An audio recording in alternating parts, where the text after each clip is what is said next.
Hello and welcome back to the Book Marketing Tips and Author Success Podcast. So today, this is kind of fun. Amy came up with this idea. So the title of the show is Our Biggest Pet Peeves with Book Covers. And we did not talk about what our pet peeves were. Amy said, you come with one and I'll come with one, and hopefully they're not the same.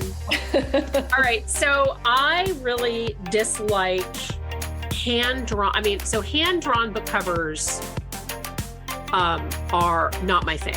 And let me give this a little bit of context by saying that sometimes artwork works on a book cover, right? So I saw a book cover yesterday from a guy, and he had an artist actually do this painting kind of thing.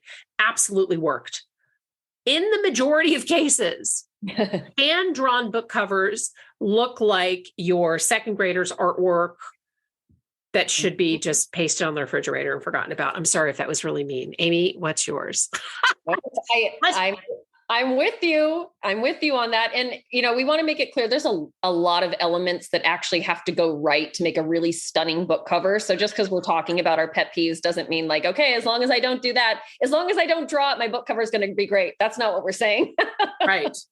But truly. So my biggest pet peeve, and this may sound really random and it's not the same one, although now that you've said that, I'm like, well, maybe that is mine. But my biggest pet peeve, and what really stands out to me instantly when I first, literally first impression, before I even process everything going on, is the font treatment on a book.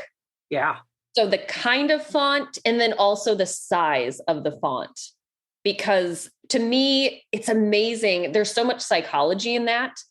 So to me, when authors put their names like teeny, teeny, tiny, I think maybe they don't really believe in this, maybe they're trying to, because all of the best-selling books, all of these authors that have really great brands, even indie authors, on these covers, they own their space, they own that real estate on their book cover, and you can tell who wrote that damn book, you can read the name. So that is, and then, font, like for the title, it's so easy to lose your title in the imagery if you really don't have the right kind of font to go with the imagery that you're going with. I mean, Penny, when you've done your book covers, I can't even, count how many different kinds of font and the different sizing and placement and all that stuff that your cover artists have gone through, before picking the exact right combination of those elements. Yeah, and that's a very, very good point. It is, it's a lot more than just throwing something on a book cover. And the other thing that I would say, because we've talked about book covers a lot, if you never fall in love with your book cover.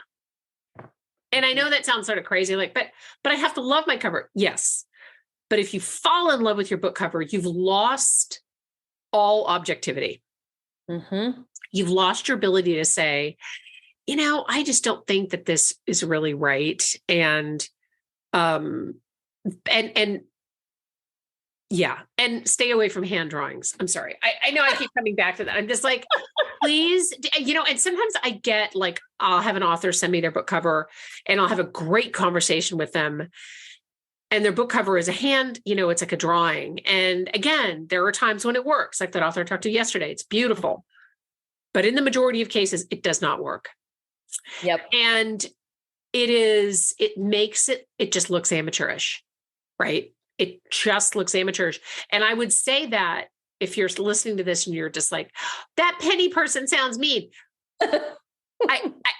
We're here to obviously to caution you. This is what we recommend. Don't take our word for it. Take a look at the Amazon bestseller list. Mm-hmm. See what is on, see how many, but whatever your book cover is, see what other people are doing, right?